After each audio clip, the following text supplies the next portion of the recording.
Greetings, everyone. In this video, I wanted to, by way of introduction, take you on a brief tour of my little window into the beauty and diversity of our oceans. I do this by means of the hobby of coral reef keeping, or reefing as some of us refer to it. I've been in the hobby continuously for a little over 30 years. My journey in the hobby started with a 29-gallon reef aquarium.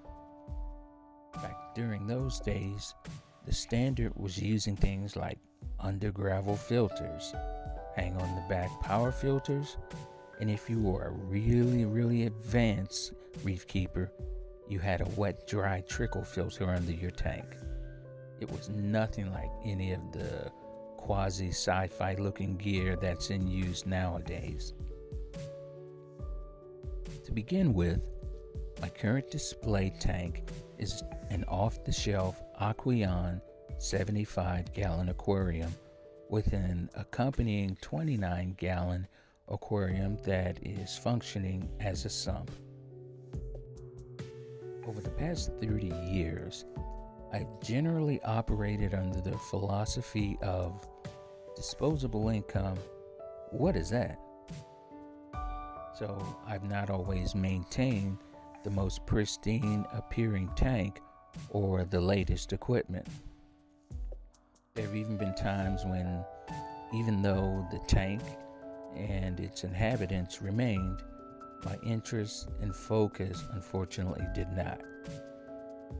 I can even sometimes remember hearing the return pump in the sump squealing because of a low water level, and as a result, just dumping in a few gallons of unfiltered, untreated tap water directly into my algae-filled tank and just walking away. And when I say algae-filled, I mean algae-filled. But today, I can say that I am so glad that I didn't give up on the hobby. Fortunately, for the past dozen years or so, the tank has regained my attention, and I believe that it is reflected in its current appearance. My reef tank can be best described as a mixed reef aquarium. I've only within maybe the past 4 or 5 years finally been able to successfully keep, grow, and color up acropora.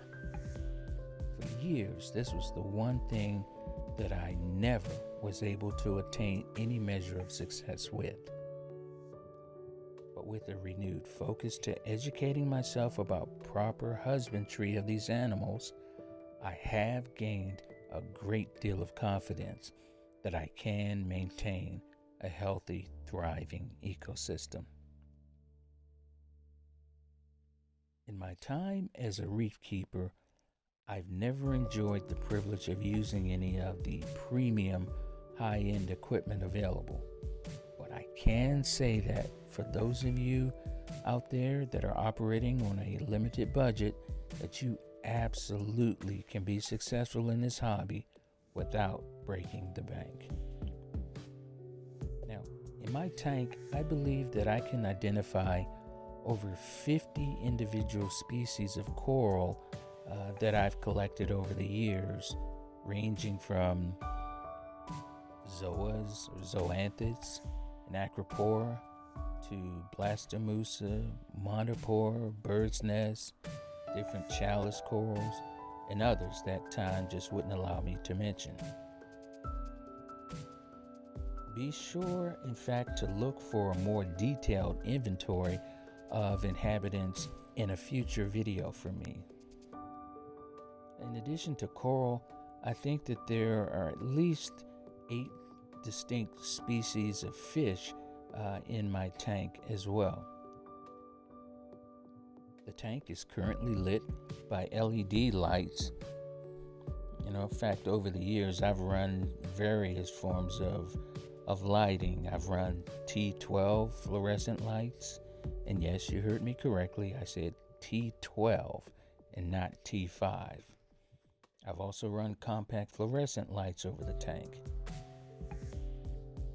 For years, I've run a Reef Octopus hang on the back protein skimmer, which has never made me feel that it wasn't doing an adequate job of cleaning the water. So, if you are a person who is an aspiring reef keeper or a true veteran of the hobby, please join me as I continue to explore, continue to learn, and most of all, continue to enjoy this great hobby of reef keeping. My name is Ed, and this is the Gwonk Reefkeeping YouTube channel. Please consider engaging by subscribing, rating, and leaving a comment. Thanks for watching, and we'll see you next time.